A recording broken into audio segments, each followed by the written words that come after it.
mot, hein. On s'intéresse donc je ne sais pas si c'est une invitation, une convocation, les directeurs des compagnies minières attendus au palais Mohamed V. Le secteur minier est guinéen totalement déstabilisé. Hein? Depuis novembre... Mais pas en détresse. J'ai dit qu'il est déstabilisé depuis novembre 2021. Oui. Le secteur minier guinéen ne fonctionne pratiquement pas comme ça se devait. Ouais. Les méga-projets miniers réfléchis par Lansana Conté, mûris par Alpha Condé, sont totalement déstabilisés. Ouais. Et je pense que ce sont les Guinéens qui en ont payé la facture. Ouais. La fermeture de Winning Consortium Simandou, fermeture forcée, a obligé l'entrepreneur à mettre plus de 11 000 Guinéens au chômage, à la porte. Ouais. Alors, dans les prochains jours, nous avons appris qu'il était prévu la fermeture de la Société des mines de fer de Guinée.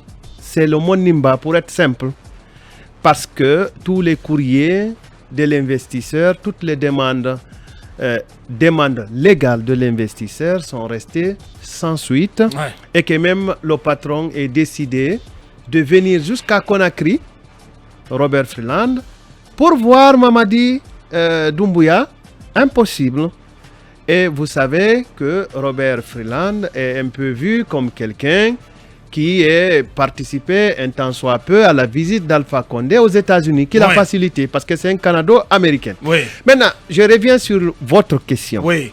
Les compagnies minières sont convoquées à une réunion. Invitées ou convoquées? Invitées à une réunion. Oui. C'est selon, hein, ça dépendra du temps qu'ils vont trouver. Tout à fait. Alors, elles sont invitées à une réunion sous la présidence du Premier ministre. Je pense que c'est une bonne initiative. C'est avec le Premier ministre. C'est ce que les médias que nous avons consultés disent. Ouais. Parce que vous savez que le ministre des Mines, il ne décroche pas, il ne me décroche pas. Tous les messages que je lui envoie sont restés sans suite. C'est une dame d'ailleurs qui me répond souvent quand je l'appelle. Ouais. Alors, j'espère que je reviens. Il ne fait pas comme Ali, hein, parce que pour que Ali, on a appris, il ne veut plus sentir film FM.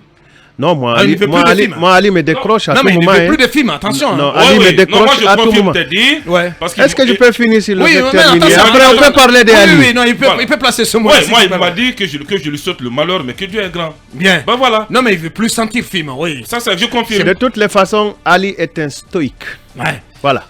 Alors, je reviens sur M. Moussa Magasuba, M. le ministre qui a eu la chance d'avoir reçu l'annonce de son renvoi pour incapacité notoire à la société Anglo Gold Ashanti et qui a obtenu la chance exceptionnelle guinéenne d'être nommé avant même que la date butoir de son renvoi pour incapacité n'arrive.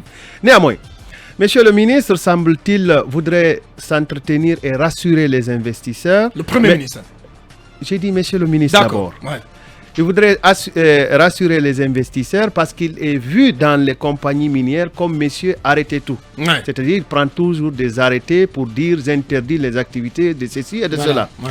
Alors, vous vous rappellerez que sa guéguerre, son conflit ouvert avec son ancien secrétaire général, M. Mohamed Lamine Si Savané, qui était presque à la pointe qui était à la porte de la démission pratiquement, avant que le Seigneur ne guide le colonel Mamadi Doumbouya pour muter Mohamed Lamine Si Savané à la primature. En tant que directeur de cabinet. En tant que directeur de cabinet, je pense qu'il y respire grandement. Et bonne aventure pour M. Bachir. J'espère qu'il va bien collaborer avec Malik qui est son adjoint, Malik Touré. Qui semble oublié à la primature, c'est important, parce que c'est un haut cadre compétent, mais qui est délaissé, qui est laissé pour compte à la primature. Voilà, c'est l'occasion de dire au Premier ministre, voilà, de solliciter cette compétence. Vous savez, Gomu est surprenant.